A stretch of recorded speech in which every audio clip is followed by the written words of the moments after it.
Hello friends, welcome to lest education. आज की class में हम लोग कुछ क्वेश्चंस को देखने वाले हैं जो फूड न्यूट्रिशन पर आधारित हैं। ये विभिन्न एग्ज़ाम में आए हुए क्वेश्चन हैं जो आपके एग्ज़ाम में भी महत्वपूर्ण साबित हो सकते हैं। इसमें लगभग 28 से 30 क्वेश्चन हैं। ये 28 से 30 क्वेश्चंस आपके 100 क्वेश्चंस के बराबर हैं। तो चलिए शुरू करते हैं आज की क्लास को और देखते हैं क्वेश्चंस। देखिए पहला क्वेश्चन क्या है। पहला क्वेश्चन है, आवश्यकता से अधिक भोजन ग्रहण करना कहलाता है। आवश्यकता से अधिक भोजन ग्रहण करना क्या कहलाता है? अतिपोषण, अल्पपोषण, सुपोषण, इनमें से कोई नहीं। ये किस एग्जाम में आया है? UP PSC GIC. देखिए, आवश्यकता से अधिक भोजन ग्रहण करना क्या कहलाता है? इसका राइट आंसर है पहला, अतिपोषण।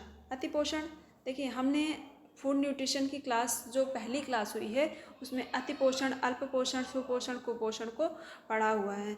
तो अतिपोषण क्या है देख लीजिए। आवश्यकता से अधिक भोजन ग्रहण करना अतिपोषण कहलाता है। अतिपोषण को देखिए, ओवर न्यूट्रिशन, जब व्यक्ति के आहार में कुछ पौष्टिक तत्वों की अधिकता हो जाती है और यह अधिकता लंबे समय तक चलती रहती है तो वो अतिपोषण कहलाता है। इसके कारण कई रोग हो जाते हैं। कैसे रोग? ओबेसिटी अर्थात मोटापा, हृदय रोग, उच्च रक्तचाप जिसे आप लोग हाई ब्लड प्रेशर कहते हैं, हाइपर विटामिनोसिस अर्थात हाइपर विटामिनोसिस में विटामिन ए और विटामिन डी की अधिकता। हाइपर और हाइपो का मतलब तो हमने समझाया ही है, तो एक बार फिर से जान लीजिए कि हाइपर क्या होता है, हाइपो क्या होता है। देखिए, हाइपर का मतलब होता है अधिक और हाइपो का मतलब होता है कमी। अगर विटामिन की अधिकता है तो हाइपर विटामिनोसिस है, अगर कमी है तो हाइपो विटामिनोसिस होता है। चलिए नेक्स्ट क्वेश्चन को देखते हैं। नेक्स्ट क्वेश्चन है, गंभीर कुपोषण परिभाषित होता है कि डाडट की अत्यधिक निम्न स्थिति से। देखिए, गंभीर कुपोषण किससे परिभाषित होता है, किसकी निम्न स्थिति से परिभाषित होगा? देखिए ऑप्शन, लंबाई, भार, भार के सापेक्ष लंबाई, लंबाई के सापेक्ष भार। ये कहाँ आया है? ये यूपी पीएससी जीआईसी 2021 में पूछा गया क्वेश्चन है। देखिए इसका राइट आंसर है चौथा, डी, लंबाई के सापेक्ष भार।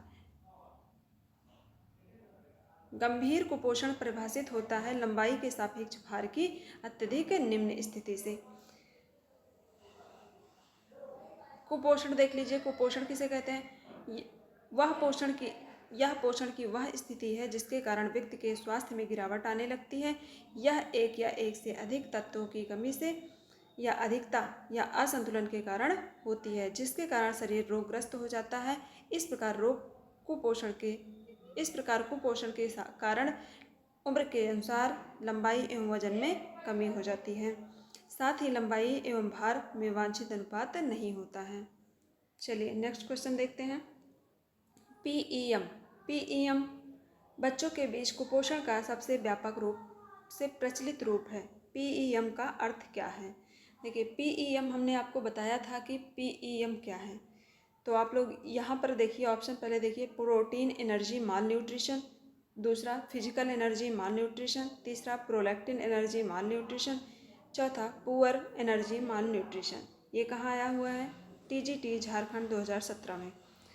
तो देखिए इसका राइट आंसर क्या होगा? प्रोटीन एनर्जी माल न्यूट्रिशन। पीईएम क्या है? ये छोटे बच्चों में होने वाला रोग है अर्थात बीमारी है जो प्रोटीन और एनर्जी की कमी से होता है। प्रोटीन एनर्जी की कमी से कौन सी बीमारी होती है बच्चों में, ये आप लोग कमेंट बॉक्स में टाइप कर दीजिएगा। प्रोटीन की कमी से क्या होता है और प्रोटीन और एनर्जी की कमी से क्या होता है, इसको दोनों को आपको आंसर बताना है। आगे देखते हैं। देखिए, पीईएम बच्चों के बीच कुपोषण का सबसे व्यापक रूप से प्रचलित रूप है। पीईएम का अर्थ प्रोटीन एनर्जी माल न्यूट्रिशन है। प्रोटीन एनर्जी कुपोषण तब होता है जब किसी व्यक्ति में की पोषण संबंधी आवश्यकताओं को पूरा करने के लिए लंबे समय तक अपर्याप्त प्रोटीन या कैलोरी का सेवन किया जाता है। जैसे लंबे समय तक अगर बच्चे में प्रोटीन या कैलोरी की कमी हो जाती है तो वो प्रोटीन एनर्जी मालन्यूट्रिशन का शिकार हो जाता है। नेक्स्ट क्वेश्चन देखते हैं। नेक्स्ट क्वेश्चन है, देखिए इसमें सूची दी गई है, लिस्ट 1 से लिस्ट 2 में मिलान करना है। पहली लिस्ट में क्या है, जीव रासायनिक परीक्षण है। दूसरे में पोषणहीनता रोग है। देखिए सीरम एल्बुमिन है, हीमोग्लोबिन, मूत्र आयोडीन, सीरम रेटिनॉल है। दूसरे में क्या है, पोषणहीनता रोग कौन सा है, विटामिन ए की हीनता, गलगंड, प्रोटीनहीनता अर्थात क्वाशियोरकर, अरक्तता। देखिए सीरम एल्बुमिन किस में मिलाएंगे हम लोग, तो पहले इसको छोड़ देते हैं। देखिए जो आसान हो सबसे पहले उसको मिलाया जाता है, जो आपको आता हो। बाद में जो नहीं आता है उसका मिलान आप बाद में करिए। पहले जो आता है उसको मिला लीजिए, उसके बाद जो नहीं आता उसको देखिए कि कहाँ पे सेट हो सकता है। देखिए हीमोग्लोबिन आप जानते हैं हमारे ब्लड में होता है, तो ये कहाँ जाएगा, ये चौथे ऑप्शन में जाएगा, अरक्तता। मूत्र में आयोडीन से क्या होता है, मूत्र में आयोडीन है तो आयोडीन की कमी से कौन सी बीमारी होती है, हमने पढ़ाया था। तो आयोडीन की कमी से घेंघा अर्थात गलगंड रोग होता है। तो मूत्र में आयोडीन है तो गलगंड है। सीरम रेटिनॉल किसका नाम है, अभी विटामिन हमने नहीं पढ़ा है, विटामिन जब पढ़ेंगे तो बताएंगे। देखिए सीरम रेटिनॉल जाएगा विटामिन ए की हीनता, सीरम एल्बुमिन जाएगा प्रोटीनहीनता। तो इसका राइट आंसर क्या होगा, राइट आंसर इधर देख लीजिए, यहाँ पे ऑप्शन सी, ऑप्शन सी। देखिए सीरम एल्बुमिन प्रोटीनहीनता रोग, हीमोग्लोबिन अरक्तता, मूत्र आयोडीन गलगंड, सीरम रेटिनॉल विटामिन ए की हीनता। नेक्स्ट क्वेश्चन देखते हैं। नेक्स्ट क्वेश्चन है, जब भोजन सीधे नसों में दिया जाता है तो इसे क्या कहा जाता है। तो देखिए जब भोजन नसों में दिया जाता है तो इसे क्या कहा जाता है, प्रवेशक पोषण, नासा जठर पोषण, माता पिता संबंधी पोषण, खारा पोषण। राइट आंसर क्या होगा, राइट आंसर है माता पिता संबंधी पोषण। ये माता पिता के द्वारा नहीं कि माता पिता का पोषण जो है उस पेशेंट को लग जाएगा पोषण, ये जो है इसको पेरेंटल क्या कहते हैं, पेरेंटल पोषण। देखिए इसके बारे में थोड़ा देखिए, जब कोई मरीज पोषक तत्वों को सामान्य रूप से आहार नाल द्वारा ग्रहण करने में सक्षम होता है तब उस मरीज को जीवित रखने के लिए सभी आवश्यक पोषक तत्वों को अंतःशिरा इंट्रावेस्कुलर द्वारा दिया जाता है, जिसे क्या कहते हैं, पेरेंटल पोषण। देखिए क्या कहते हैं, अंतःशिरा द्वारा पोषण दिया जाता है, उसे क्या कहते हैं, पेरेंटल पोषण अर्थात माता पिता संबंधी पोषण।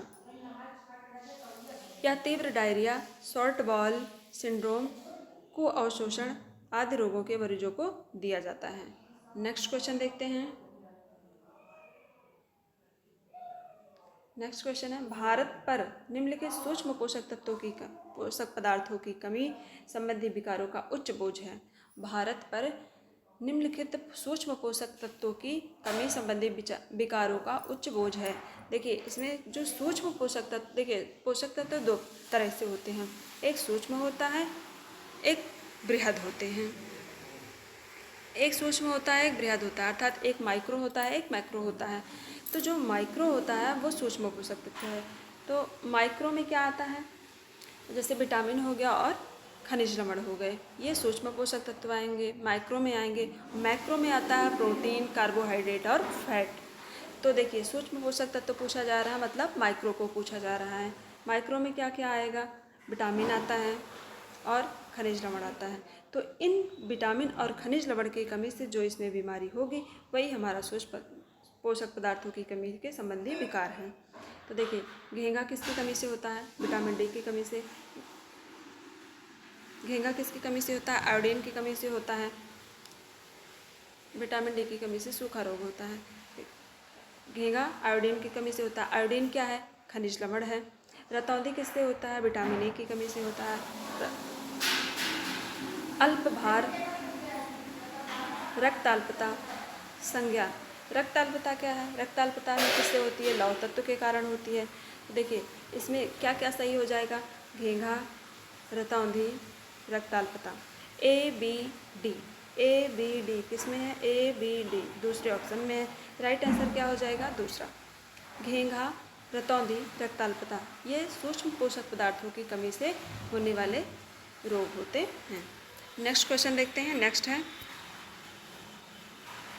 भारत में निम्नलिखित सूक्ष्म पोषक पदार्थों की कमी का उच्च प्रचलन है।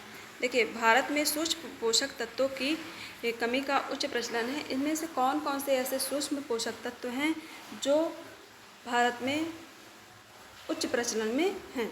देखिए, विटामिन ए हो गया, प्रोटीन हो गया, कैल्शियम, लौह, विटामिन डी। तो इसमें कौन सा पोषक तत्व है? सूक्ष्म पोषक तत्व अर्थात वही माइक्रो में क्या आता है? विटामिन और खनिज लवण। तो प्रोटीन तो ऐसे ही कट गया। उसके बाद ये सब बचे। देखिए, कैल्शियम की कमी ज़्यादातर नहीं देखी जाती। आँख की बीमारी और अरक्तता ये सबसे ज़्यादा देखा जाता है। देखिए, विटामिन ए की कमी बहुत ज़्यादा देखी जाती है और अरक्तता अर्थात लोहे की कमी और विटामिन ए की कमी, ये सबसे ज़्यादा हमारे भारत देश में देखी जाने वाली बीमारियां हैं। तो ए और डी ऑप्शन देखते हैं कहाँ हैं। ऑप्शन देखिए, A B, A D, C D, B E. तो राइट आंसर दूसरा है। राइट आंसर क्या है? दूसरा, ए और डी। ये कहाँ पूछा गया है? यूजीसी नेट एग्जाम दिसंबर 2019 में। नेक्स्ट क्वेश्चन देखते हैं। कुपोषण मानव शरीर में विभिन्न रक्षा प्रणालियों पर विपरीत प्रभाव डालता है। कुपोषण क्या करता है? मानव शरीर में विभिन्न रक्षा प्रणालियों पर विपरीत प्रभाव डालता है। ऑप्शन देखिए, प्रतिजीवी निर्माण, ऊतक अखंडता, फैगोसाइटिक क्रिया, उक्त सभी। राइट आंसर क्या होगा? उक्त सभी। डी SSSB PGT 2018 में पूछा गया क्वेश्चन है कि कुपोषण मानव शरीर में विभिन्न रक्षा प्रणालियों पर विपरीत प्रभाव डालता है। प्रतिजैवी निर्माण में भी डालता है, फैगोसाइटिक क्रिया में भी डालता है, ऊतक अखंडता में भी डालता है। अपना कुप्रभाव मतलब उपयुक्त सभी सही है। कुपोषण, इसके बारे में थोड़ा देख लीजिए। कुपोषण मानव शरीर में विभिन्न रक्षा प्रणालियों पर विपरीत प्रभाव डालता है, जिनमें प्रतिजैवी निर्माण, फैगोसाइटिक क्रिया, ऊतक अखंडता आदि प्रमुख हैं।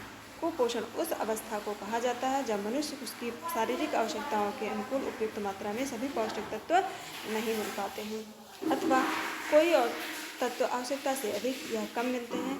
इस कारण मनुष्य की शारीरिक वृद्धि, समुचित विकास व कार्य क्षमता पर बुरा प्रभाव पड़ता है। यह मुख्यतः समाज के निम्न वर्गों में पाया जाता है। नेक्स्ट क्वेश्चन देखते हैं। नेक्स्ट क्वेश्चन है, निम्न में से कौन बच्चों में PEM का कारण है? देखिए, PEM अर्थात जो अभी हमने ऊपर पढ़ा, प्रोटीन एनर्जी माल न्यूट्रिशन। तो इनमें से कौन सा बच्चों में PEM का कारण है? मातृ कुपोषण, तनाव, गरीबी, गलत स्तन त्याज्यता। तो इसका राइट आंसर क्या होगा? देखिए इसका राइट आंसर तो यहाँ पर तनाव दिया गया है, लेकिन मुझे इसका राइट आंसर, मुझे ये क्वेश्चन ही गलत लग रहा है। इसमें क्वेश्चन में पूछना चाहिए था कि बच्चों में PEM का कारण नहीं है। बच्चों में PEM का कारण नहीं है। देखिए, मातृ कुपोषण से भी बच्चों में प्रोटीन एनर्जी माल न्यूट्रिशन हो सकता है, गरीबी से भी हो सकता है, क्योंकि गरीबी अगर रहेगी तो बच्चे को उतना फूड नहीं मिल पाएगा, और गलत स्तन त्याज्यता से भी हो सकता है। अगर बच्चे को स्तन त्याज्यता करवाना है, उसको या तो भोजन ही भोजन खिलाया जा रहा है, चावल ही चावल खिला दे रहे हैं, दाल ही दाल खिला दे रहे हैं, तो उसको बराबर मात्रा में फूड न्यूट्रिशन नहीं मिल पा रहा है। तनाव तो मुझे नहीं लग रहा है तनाव कोई कारण हो सकता है। चलिए इसको देख लीजिएगा, नहीं तो इसका हम आंसर बाद में चेक करके बताएंगे। यहाँ पर तो यही दिया गया है कि तनाव, JIC 2017 में पूछा गया क्वेश्चन है। इसको हम देख के बताएंगे कहीं से। चलिए देखते हैं आगे क्वेश्चन। भारत में पोषक तत्व की कमी से, भारत में पोषक तत्व की कमी से सर्वाधिक रूप में पाई जाने वाली बीमारी कौन सी है? तो ऑप्शन देखिए, ऊर्जा, प्रोटीन कुपोषण, वही PEM, कैल्शियम की कमी, विटामिन C की कमी, फास्फोरस की कमी। तो राइट आंसर क्या होगा? राइट आंसर है पहला, प्रोटीन एनर्जी माल न्यूट्रिशन भारत में पाई जाने वाली पोषक तत्वों की कमी से सर्वाधिक रूप में पाई जाती है। क्या? प्रोटीन एनर्जी माल न्यूट्रिशन पोषक तत्वों की कमी से सर्वाधिक मात्रा में पाई जाने वाली बीमारी है। यहाँ पर देख लीजिए, भारत में पोषक तत्वों की कमी से सर्वाधिक रूप में पाई जाने वाली बीमारी ऊर्जा, प्रोटीन, कुपोषण है। शरीर के लिए आवश्यक संतुलित आहार लंबे समय तक न मिलना ही कुपोषण कहलाता है। कुपोषण के कारण बच्चों और महिलाओं में रोग प्रतिरोधक क्षमता कम हो जाती है, जिससे वह आसानी से कई बीमारियों के शिकार बन जाते हैं। कुपोषण से पीड़ित व्यक्ति को प्रोटीन व ऊर्जा युक्त संतुलित आहार लेने की सलाह दी जाती है। प्रोटीन व ऊर्जा युक्त संतुलित आहार लेने की सलाह किसको दी जाती है? कुपोषण से पीड़ित व्यक्ति को। नेक्स्ट क्वेश्चन की तरफ देखते हैं। देखिए, नेक्स्ट क्वेश्चन है, 6 माह से 60 माह की आयु के बच्चों में SAM मतलब SAM के निदान के लिए निम्नलिखित मानदंड हैं। SAM का मतलब पहले आप लोग जान लीजिए। SAM का मतलब होता है सिवियर एक्यूट माल न्यूट्रिशन होता है, जिसके निदान के लिए इसमें से कौन सा ऑप्शन बेस्ट रहेगा, कौन सा मानदंड उपयोग किया जाता है। तो ऑप्शन देखिए, ऊंचाई के लिए वजन 3 MD से कम, ऊंचाई के लिए वजन 2 SDA से कम, MUAC 115 mm से कम, MUAC 120 mm से कम। पाँचवा है एडिमा, छठवां है डिहाइड्रेशन। तो राइट आंसर क्या होगा? राइट आंसर होगा, इसमें मानदंड कौन कौन से हैं? मानदंड है ऊंचाई के लिए वजन 3 MD से कम, पहला हो गया ऊंचाई के लिए वजन 3 MD से कम, और तीसरा MUAC 115 mm से कम, चौथा क्या है, तीसरा क्या है, एडिमा। ये 3 जो हैं इसके निदान के मानदंड हैं। तो राइट आंसर क्या होगा? राइट आंसर है 1, 3 और 5। ऑप्शन देखिए दूसरा, 1, 3 और 5। नेक्स्ट क्वेश्चन की तरफ बढ़ते हैं। नेक्स्ट क्वेश्चन मिलाने के लिए देखिए, एक तरफ लक्षण दिया गया, दूसरी तरफ बीमारी दी गई है। तो इसमें से मिलाना है कि कौन सा लक्षण कौन सी बीमारी के लिए उपयुक्त है। देखिए, पहला क्या है, स्टीएटोरिया, साइक्रेटिक, मूत्र में प्रोटीन की अत्यधिक क्षति, प्लेटलेट एकत्रीकरण। और इधर बीमारी देख लीजिए, हिपैटिक इंसेफेलोपैथी, CVD, गाउट, कुअवशोषण, नेफ्रोटिक संलक्षण। तो देखिए, इसमें से जो आपको ज़्यादा सटीक लग रहा हो पहले उसको मिला लीजिए। देखिए, नेफ्रोटिक क्या है? नेफ्रॉन से बना हुआ है। जो नेफ्रॉन कहाँ होता है? हमारी किडनी में होता है। किडनी में क्या होता है? ये किडनी किस चीज़ का काम करती है? मूत्र को छानने का काम करती है। तो देखिए, मूत्र में प्रोटीन की अत्यधिक क्षति कहाँ जाएगा? नेफ्रोटिक संलक्षण में, क्योंकि नेफ्रोटिक, मान लीजिए किडनी खराब हो रही है तो मूत्र में अधिक प्रोटीन आएगा। और देखिए, प्लेटलेट एकत्रीकरण हो गया। और न्यूरोसाइक्रेटिक, ये किस चीज़ के लिए है? न्यूरोसाइक्रेटिक हिपैटिक इंसेफेलोपैथी के लिए है। स्टीएटोरिया किसके लिए? स्टीएटोरिया कुअवशोषण, स्टीएटोरिया क्या है? कुअवशोषण का है। और मूत्र में प्रोटीन तो हम नेफ्रोटिक संलक्षण में मिलाए थे। प्लेटलेट एकत्रीकरण क्या है? CVD। प्लेटलेट एकत्रीकरण CVD। तो राइट आंसर क्या हो जाएगा इसका? राइट आंसर है पहले का चौथा, दूसरे का पहला, चौथा पहले में है, ऑप्शन नंबर बी में। तो राइट आंसर हो जाएगा ऑप्शन नंबर बी। देखिए, आगे देख लेते हैं नेक्स्ट क्वेश्चन भी मिलाने के लिए ही है। पहली सूची में पोषण मूल्यांकन दिया गया है, दूसरी सूची में उपकरण दिया गया है। देखिए, आहार सर्वेक्षण, मानव मिति, जीव रासायनिक, रोग विषयक। तो इसका मिलान हम कहाँ कहाँ करेंगे? देखिए, आहार सर्वेक्षण क्या है? FFQ। आहार सर्वेक्षण कहाँ है? FFQ में। दूसरे नंबर पर मिलाया जाएगा आहार सर्वेक्षण को FFQ में। मानव मिति जो पोषण विधि का मूल्यांकन है वो किस चीज़ के लिए है? MUAC। जीव रासायनिक के लिए क्या होगा? HB अर्थात हीमोग्लोबिन। रोग विषयक में रोग विषयक में होगा बैटोट स्पॉट। बैटोट स्पॉट क्या है? बैटोट स्पॉट जो होता है वो आँख से संबंधित बीमारी है जो विटामिन ए की कमी से होता है। चलिए नेक्स्ट क्वेश्चन देखते हैं। नेक्स्ट है पोषण संक्रमण के कारण वर्तमान में भारतवर्ष में स्वास्थ्य देखभाल में आने वाली चुनौतियों दोनों तरह का है, अल्प पोषण व अधिक पोषण की रोकथाम। क्या है? पोषण संक्रमण के कारण वर्तमान में भारतवर्ष में स्वास्थ्य देखभाल में आने वाली चुनौतियां दोनों तरह की हैं, अल्प पोषण व अत्यधिक पोषण। तो बताइए अभिकथन सही है या गलत है?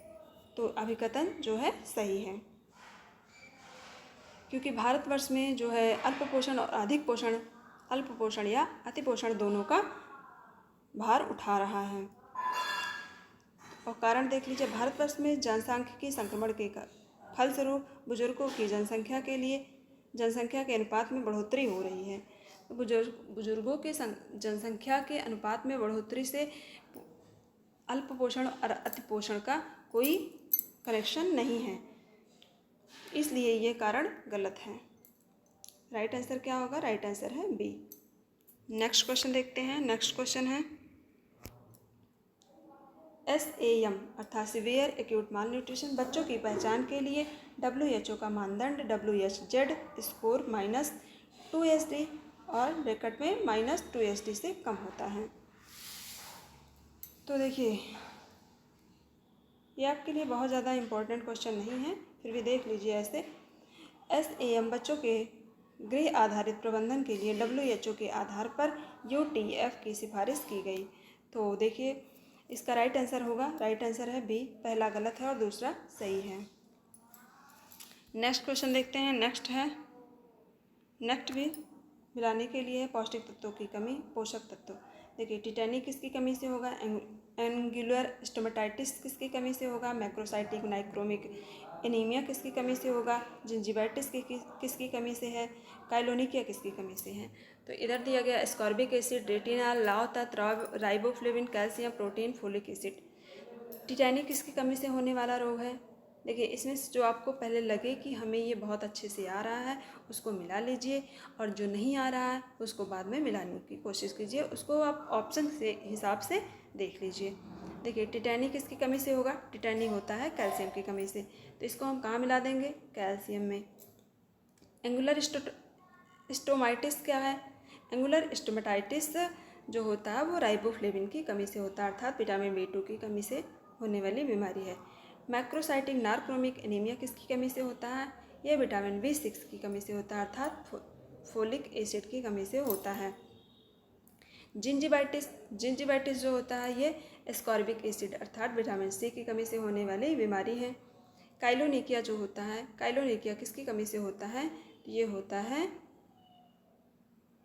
रेटिनॉल की कमी से।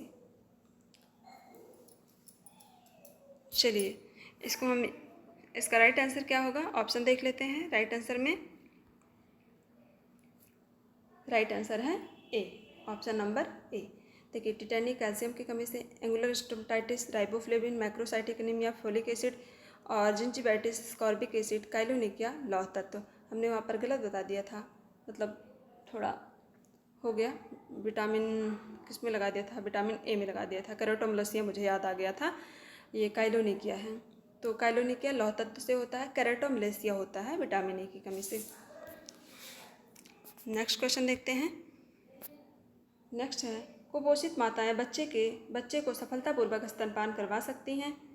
कुपोषित माताएं बच्चे को सफलतापूर्वक स्तनपान करवा सकती हैं। यह अभिकथन क्या है? यह अभिकथन सही है। दूसरा कारण क्या है? अत्यधिक पोषण की अवस्था में भी माँ के दूध की मात्रा व गुणवत्ता पर प्रभाव नहीं पड़ता है। ये कारण जो है ये सरासर गलत है, क्योंकि अगर महिला अत्यधिक कुपोषण का शिकार है तो उसके दूध की मात्रा व गुणवत्ता पर प्रभाव पड़ता है। चलिए इसका ऑप्शन क्या है सही? ऑप्शन ए सही और आर गलत है। नेक्स्ट क्वेश्चन देखते हैं। नेक्स्ट है भोजन में प्रोटीन और कैलोरी गंभीर कमी के कारण होता है। भोजन में प्रोटीन और कैलोरी के कारण कौन सी बीमारी हो जाती है? मरासमस। हमने इसको पढ़ाया पहले ही। देखिए, भोजन में प्रोटीन और कैलोरी की गंभीर कमी के कारण होता है क्या? मरासमस होता है। यह अधिकांशतः निर्धन वर्ग के बच्चों में होता है, जिसके आहार में न केवल प्रोटीन की ही कमी होती है परंतु ऊर्जा की कमी भी देखी जाती है। उस रोग की परिस्थिति में भी हो जाता है जब माँ जल्दी जल्दी गर्भधारण करती है। 2 साल के बच्चों में दो बच्चों में 3 साल का अंतराल नहीं रखा जाता है। जल्दी गर्भधारण की दशा में माँ शिशु का स्तनपान कराना छुड़ा देती है, परंतु उसके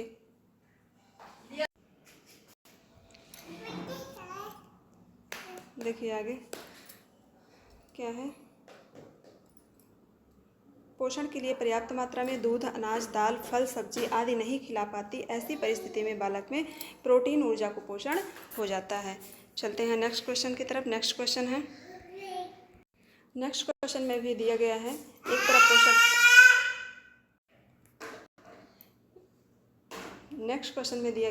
एक तरफ पोषक तत्व हैं, एक तरफ पोषक तत्व से होने वाली बीमारियां हैं। देखिए, स्कर्वी है, केरेटोमलेशिया है, क्या है? स्कर्वी है, केरेटोमलेशिया, एंगुलर स्टोमेटाइटिस है, परनीसियस एनीमिया है। स्कर्वी किसकी कमी से होता है? विटामिन सी की कमी से। केरेटोमलेशिया किसकी कमी से होगा? विटामिन ए की कमी से। एंगुलर स्टोमेटाइटिस राइबोफ्लेविन की कमी से, जिसे हमने इसको पहले भी देखा है। परनीसियस एनीमिया विटामिन B12 की कमी से होता है। तो इसका राइट आंसर क्या होगा? राइट आंसर है, देख लीजिए, राइट आंसर है डी। राइट आंसर क्या होगा? Option number D. Next question देखते हैं। नेक्स्ट है, जब बच्चों की वृद्धि तीव्रता से बाधित होकर उसके शरीर पर कम उपचर्म, वसा और मांसपेशियां होती हैं, ऐसी स्थिति को कहते हैं, क्या कहते हैं? क्वाशियोरकर, सूखा रोग, स्कर्वी, वेरी। देखिए, जब बच्चा बड़ा हो रहा है लेकिन उसकी वृद्धि, उसकी लंबाई तीव्रता से बाधित हो रही है, मतलब उसकी लंबाई बढ़ नहीं रही है लेकिन एज तो बढ़ी जा रही है, और उसकी शरीर पर कम वसा अर्थात उसकी चर्बी भी कम हो रही है, मांसपेशियां कम हो रही हैं, ऐसी स्थिति को क्या कहते हैं? सूखा रोग हो जाता है। सूखा रोग अर्थात मरासमस। उसमें क्या हो गया? प्रोटीन एनर्जी मालन्यूट्रिशन हो गया। जब बालक के आहार में प्रोटीन और ऊर्जा दोनों की कमी हो जाती है तो सूखा रोग हो जाता है। यह रोग 6 माह से लेकर 18 माह तक के शिशु को होता है। देखिए, यह रोग कितने उम्र के बच्चों में होता है? 6 माह से लेकर 18 माह के बच्चों को होता है। 4 वर्ष के बच्चों में भी यह पाया गया है। लक्षण क्या है? सूजन बिल्कुल नहीं होती, वजन अत्यंत कम होता जाता है, शिशु की लंबाई में वृद्धि नहीं होती, शिशु अत्यधिक उम्र का दिखाई देता है। नेक्स्ट क्वेश्चन देखते हैं, जल्दी क्वेश्चन कर लेते हैं। देखते हैं नेक्स्ट क्वेश्चन। नेक्स्ट में क्या है? उच्च प्रोटीन आहार दिया जाता है। उच्च प्रोटीन आहार किस अवस्था में दिया जाता है? कुपोषण की दशा में, मोटापे की दशा में, रक्ताल्पता में, उच्च रक्तचाप में। तो ये इसका राइट आंसर क्या है? राइट आंसर है पहला, कुपोषण की दशा में उच्च प्रोटीन का आहार दिया जाता है। बेटा में देखते हैं नेक्स्ट क्वेश्चन को। देखिए, नेक्स्ट क्वेश्चन है, मरासमस रोग होता है। मरासमस रोग किसकी कमी से होता है? इसको हमने कई बार देख लिया। किसकी कमी से होता है? प्रोटीन की कमी से। इसमें देखिए, प्रोटीन और ऊर्जा दोनों की कमी से मरासमस रोग होता है, लेकिन इसमें ऑप्शन में क्या दिया गया है? केवल प्रोटीन की कमी। तो हम लोग अपने ऑप्शन के अकॉर्डिंग यहाँ पर ऑप्शन नंबर बी को टिक करेंगे। देखिए, अब इसके आगे के क्वेश्चन को हम लोग बाद में करेंगे और अगली क्लास में करेंगे। वीडियो अच्छा लगा हो तो लाइक कर दीजिएगा। ऐसे ही क्वेश्चन हम आपके लिए लाते रहेंगे। Thank you.